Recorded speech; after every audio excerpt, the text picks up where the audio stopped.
Hi guys, welcome to our daily encounter. In Psalm 19, we have David saying this in verse 14. He says, "Let the words of my mouth and the meditation of my heart be acceptable in your sight, O Lord, my rock and my redeemer."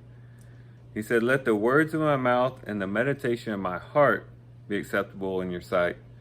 They're basically saying he wanted both the words that he speaks, the outward conversations that he has, but also the inward conversations that he has to be acceptable to God. When we're speaking to others and the way that we speak and the way that we exchange words with others, he wanted that to be pleasing to God, and we should desire that as well. But also even the conversation within. That word for meditation there can mean our inward conversation. Basically when you're talking to yourself. But in your head and you're thinking about things, you're mulling over things. He wanted those inward conversations to be pleasing and acceptable to God, and we should as well, so that no matter what conversation is going on, whether it's a conversation we're having with another individual or it's a conversation we're having with ourselves, we should have a desire to have them both be pleasing to God. And have those things being acceptable in God's sight.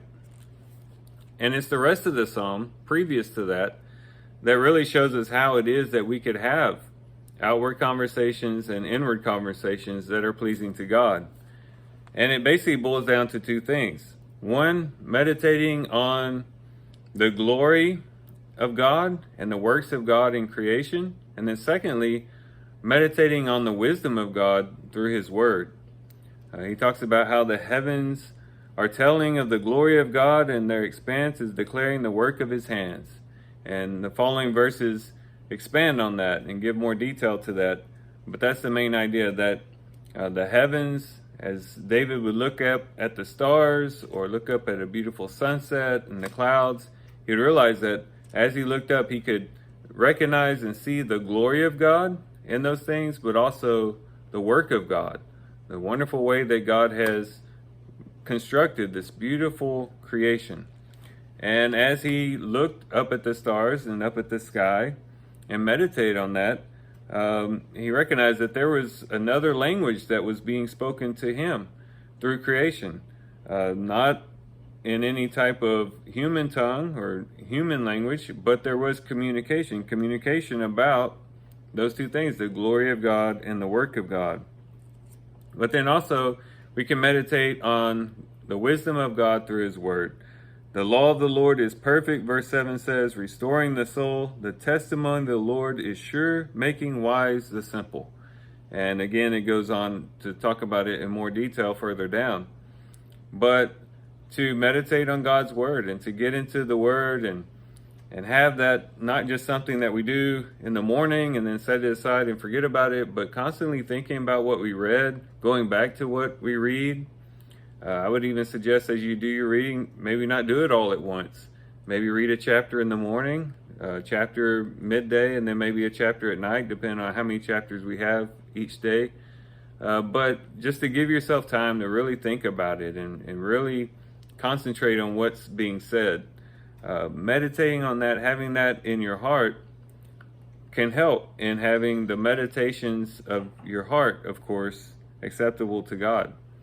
So if we want to have our outward conversations, our inward conversations pleasing to God, let's always be meditating on the glory of God and the works of God in creation. As we maybe drive to work, or maybe as we sit outside, or we're just going out to get the mail, whatever it is that we're doing, if we're outside, stop and smell the roses, as they say, or stop and look up into the sky and see the beauty of the sky in creation, and just take in how wonderful it is that God has created such a glorious work. And then also, as you do your reading, meditate on that as well and reflect on that as mentioned.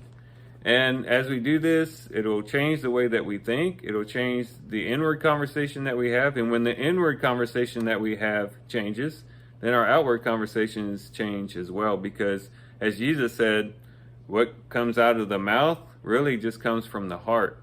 And as we change our heart, so will our conversations be changed. So let's take Psalm 19 to heart. Let's have the desire that David had, that the words of our mouth and the meditation of our hearts would be acceptable in God's sight, and live a life that's pleasing to God in that way.